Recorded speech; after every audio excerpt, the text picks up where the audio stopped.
3 Golden Eagles for War Thunder. Link in the description.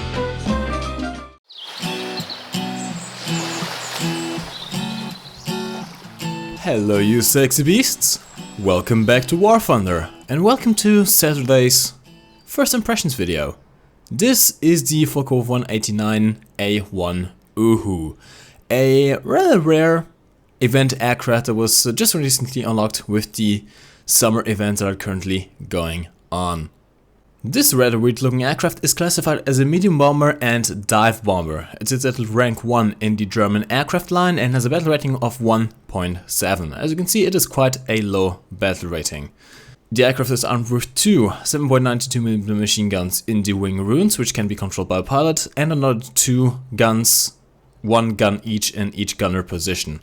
You do get two gunners, one in this turret in the back, which can be rotated and can fire in a full 360-degree arc, well, around, not forwards but backwards, and this gunner on the top here, which can also fire in a rather narrow arc upwards. Now the Focke-Wulf 189 in real life was quite an interesting aircraft, designed to be a medium bomber slash reconnaissance aircraft, which is why you get all those glass panels here. It had a crew of 3, a length of 12 meters, a wingspan of 18.4 meters, a height of 3.7 meters. Empty, this thing was about 2,700 kilograms, with a full load about 4,000 kilograms. It is definitely not a very light aircraft. That being said, you do get two engines with 460 horsepower each.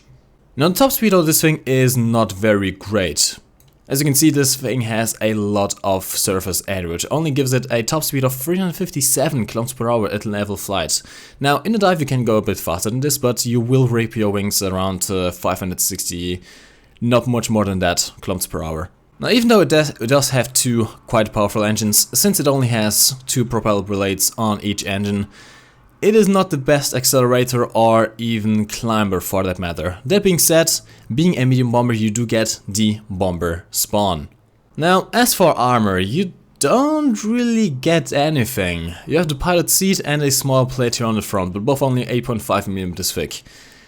Now, given that at this tier, most of the guns that are going to be firing at you are 7-something rifle caliber machine guns, it might be enough to stop them.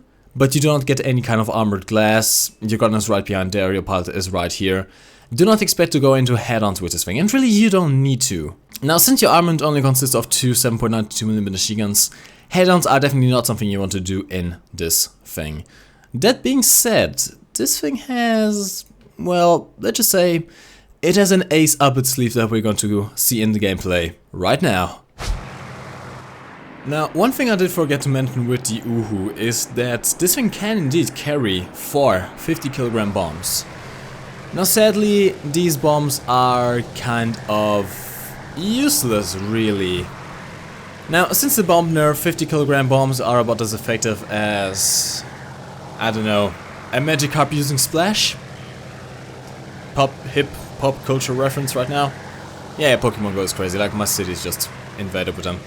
But yeah, the bomb's not really a strong point of this aircraft, even though it is classified as a medium bomber. That being said, it is also classified as dive bomber, which means that you can use this thing and get accurate crosshairs in a dive to drop those bombs on. But then again, you have to be very accurate, and if you don't use the fuselage, you're probably going to blow yourself up more than you're going to blow up the enemy. Now, this is the very first flyout that we had in the Uhu. We are against the Russians, which are, well, at this tier, very, very powerful. We're going to face off against Yak-9s, which have 20mm cannons.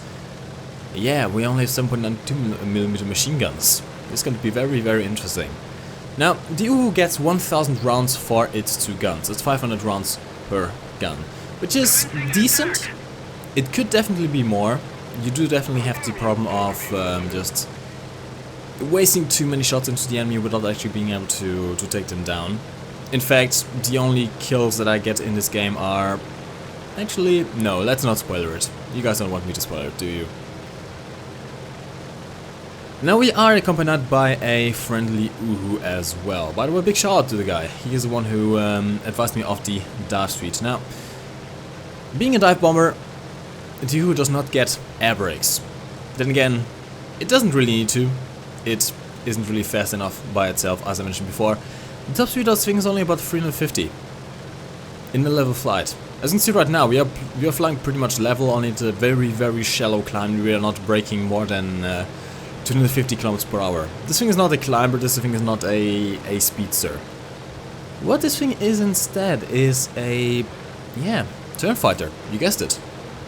This thing is surprisingly maneuverable for an aircraft of, well, this shape, this size, and actually this weight.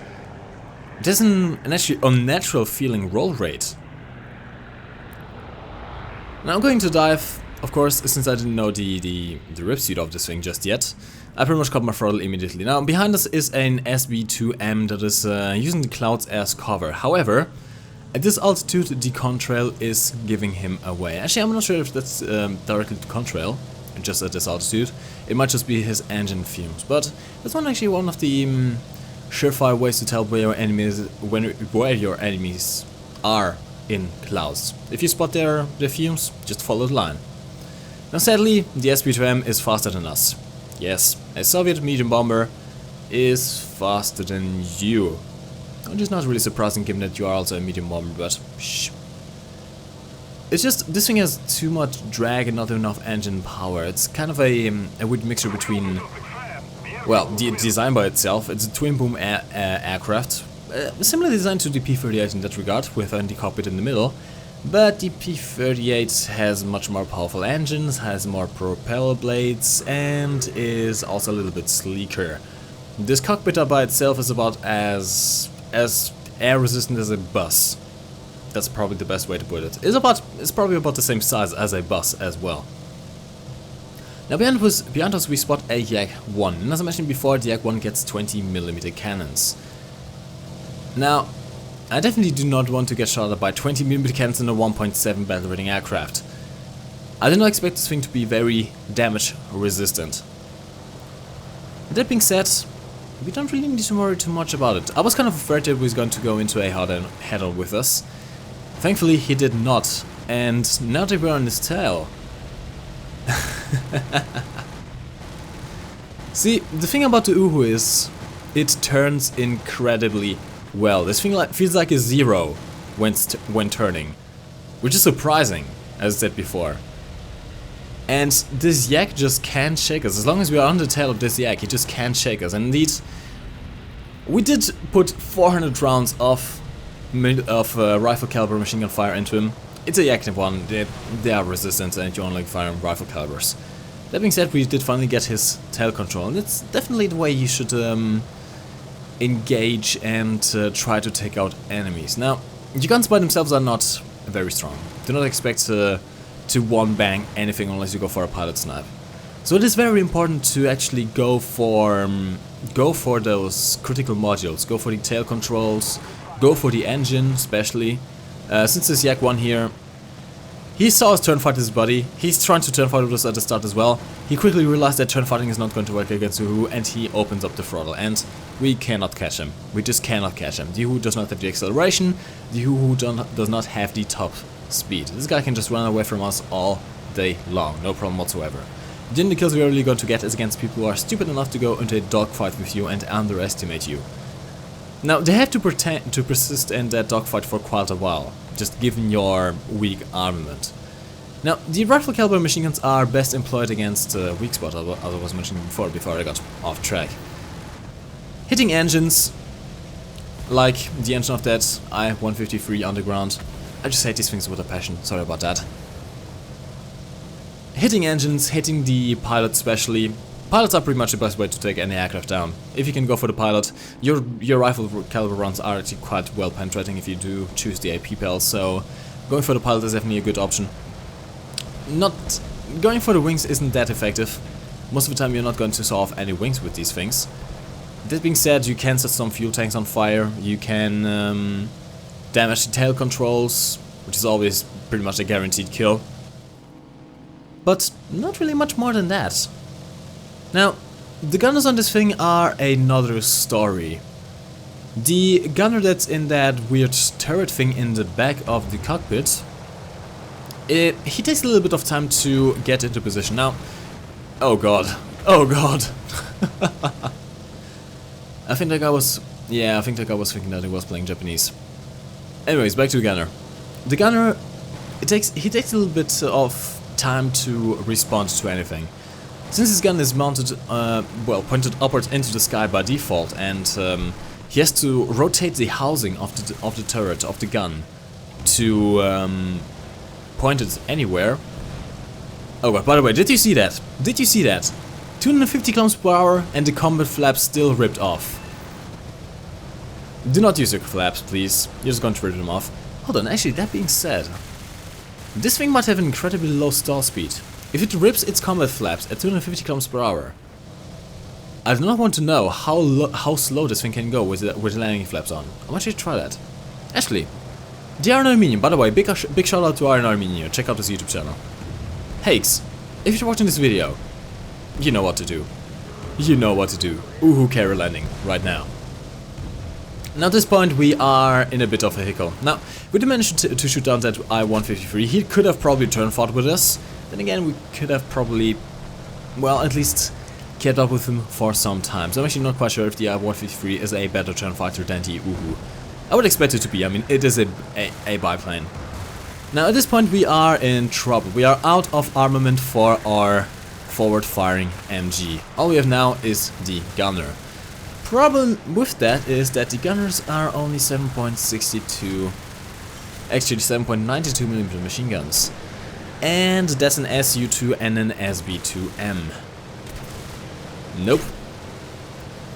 The gunner overheats, tail control gets shot down, and we dive.